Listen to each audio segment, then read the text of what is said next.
En 1988, lors d'un discours chassidique, le rabbi Menachem Mendel Scherson, 7e rabbi de Lubavitch, annonce à ses chassidim que le travail qui consiste à lustrer les boutons est terminé. Qu'est-ce que cela signifie? Ça veut dire que tout a été fait, le monde a été raffiné pour accueillir la délivrance finale avec le Mashiach, le Messie. Son beau-père, le rabbi précédent, Rabbi Yosef Yitzhak Schneerson, a déclaré clairement que la Géoula était très proche et qu'il ne manquait qu'à lustrer les boutons. En effet, quand un général s'apprête à passer en revue ses troupes, tous les soldats sont affairés à nettoyer leurs armes, cirer leurs chaussures, et la dernière étape consiste à lustrer les boutons de l'uniforme afin que le général puisse constater que l'armée est prête à être passée en revue. Donc ce stade ultime permettant d'accéder à la Géoula, la délivrance finale, a été déclaré accompli par le rabbi en 1988. Comme tous les discours du rabbi prononcés le Shabbat durant quelques heures, bien entendu, une équipe de rabbins qui sont dotés d'une mémoire remarquable, parce qu'on ne peut pas écrire le Shabbat, les discours du rabbi, était chargée de retranscrire à la sortie de Shabbat le discours dans son intégralité et de le présenter au rabbi, qu'il soit corrigé avant l'impression. Et l'un d'entre eux, qui se nomme le Rav Jacobson, a été tellement surpris par la déclaration du rabbi qu'il n'a pas hésité à lui écrire en soulignant la déclaration du rabbi selon laquelle le travail qui consiste à lustrer les boutons est terminé. Et là, le Rav Jacobson ajoute: est-ce un souhait, une bénédiction ou une réalité? Et le lendemain, le rabbi lui renvoyait la même lettre, sa propre lettre, en barrant les mots souhait ou bénédiction, et il entourait le mot réalité. La réponse était claire. Nous avons terminé le raffinement du monde matériel afin de pouvoir recevoir la Géoula, la délivrance finale. La Géoula est le stade du dévoilement de Dieu dans sa perfection, à nos yeux, et pour cela il nous faut atteindre un degré élevé de raffinement. Le raffinement de l'homme consiste à faire de lui, par le biais d'une épreuve en général, un réceptacle digne de recevoir cette lumière infinie de Dieu. Cela fait penser un peu à un lavage dans une machine. Il y a d'abord la fonction de prélavage qui permet d'extraire la crasse afin de l'évacuer. L'épreuve permet de mettre en relief le défaut afin de l'annuler. Mais l'homme n'a pas la faculté de reconnaître ses défauts pour les éradiquer. Et ça peut durer toute une vie comme cela. Apparemment, le Créateur a décidé d'accélérer le processus de nettoyage en quelque sorte. Bon gré mal gré, le raffinement du monde atteint sa phase finale. Nous n'avons pas le temps de dominer une épreuve qu'une autre intervient. Notre génération n'a jamais subi autant de sursauts. Les problèmes dans l'éducation, les maladies, les divorces, les attentats, etc. Même si l'homme fait preuve de la plus grande habileté, afin de dissimuler son défaut, aujourd'hui, il n'a plus le choix. Il doit le corriger. C'est vrai que cette dimension semble effrayante, mais c'est aussi le signe que nous arrivons à la fin de la galoute, c'est-à-dire à la fin de l'exil, et que vont s'ouvrir devant nous les portes de la Géoula, c'est-à-dire de la délivrance.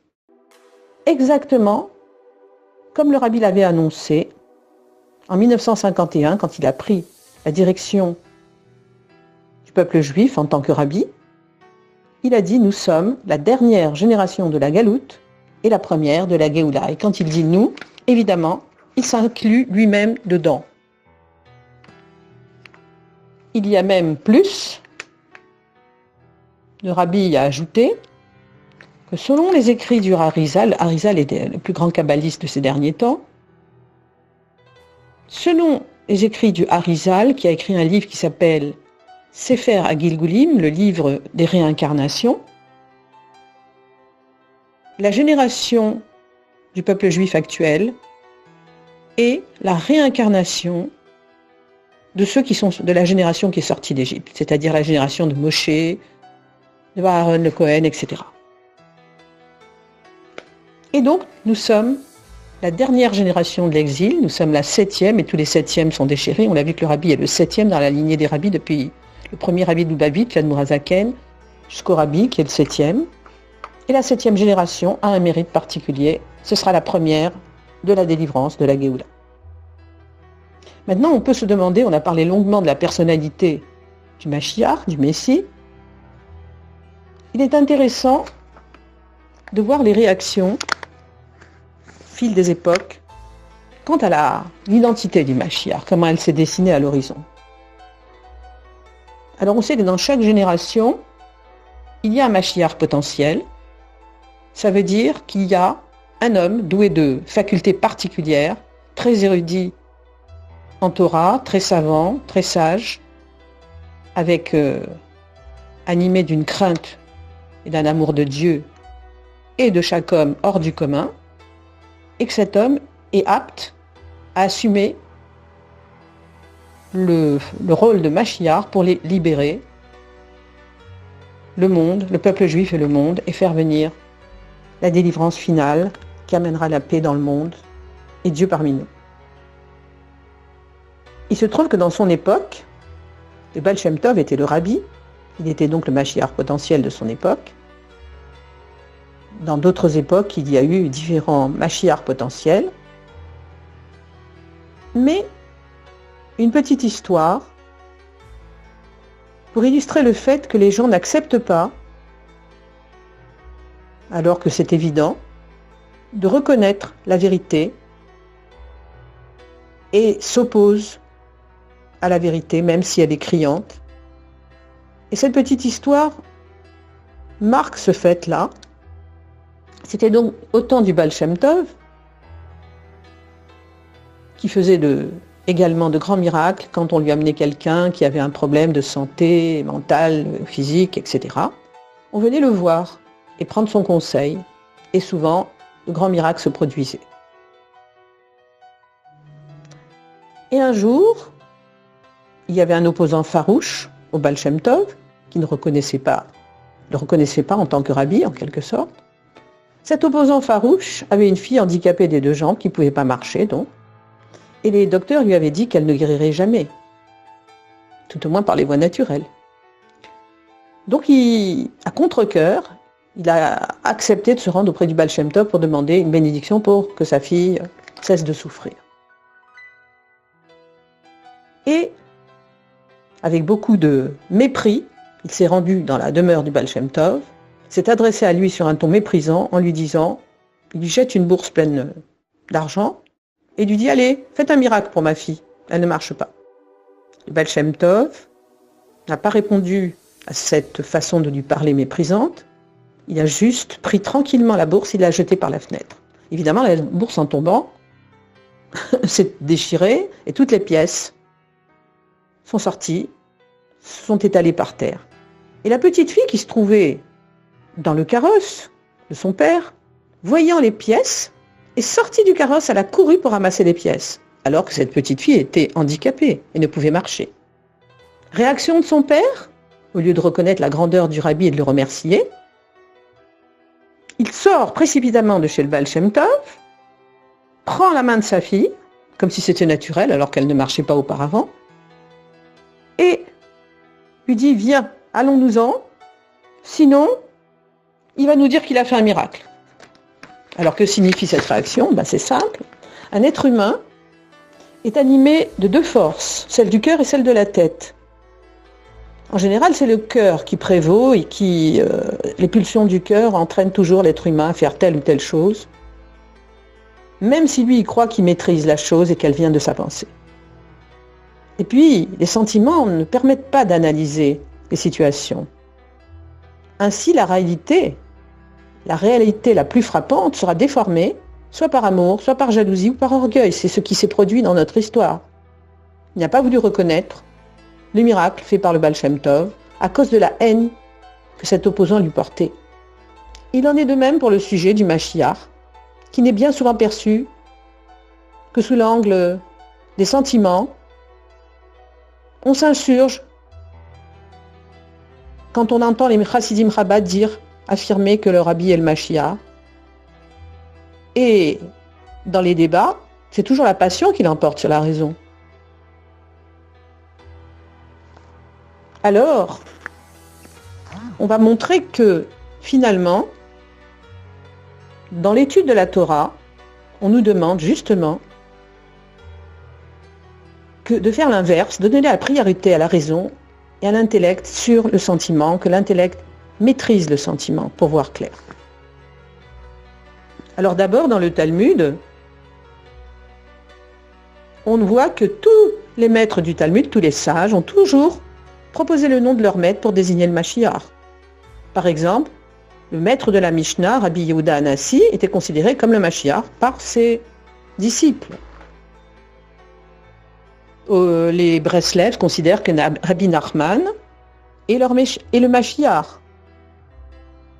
Et enfin, les disciples du grand kabbaliste Rabbi Yitzhak Luria, connu sous le nom de Harizal, les disciples n'hésiteront pas à désigner aussi leur maître comme le Mashiach.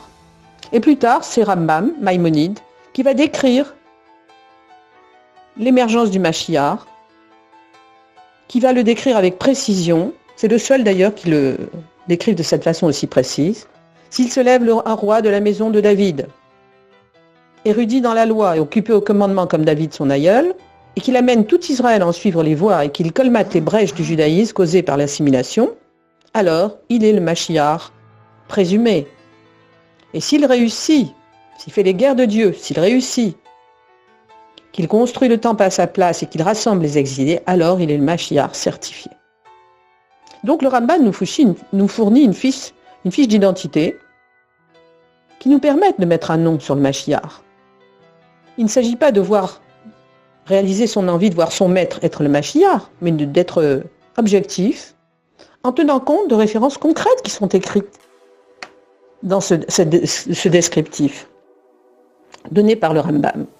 Alors il devient presque naturel, lui attribuer le statut de Mashiach. Mais cette fiche signalétique, le Rambam nous la donne pour que nous aidions aussi le Mashiach dans son travail. En effet, dès qu'on saura qui il est, on suivra les directives, parce que c'est le peuple tout entier qui va le suivre et non une partie du peuple. Et il nous sera plus facile de nous soumettre à ces directives du moment qu'on l'a reconnue, qu'elle n'émane pas d'un seul maître, mais du maître de tout le peuple, le Mashiach lui-même.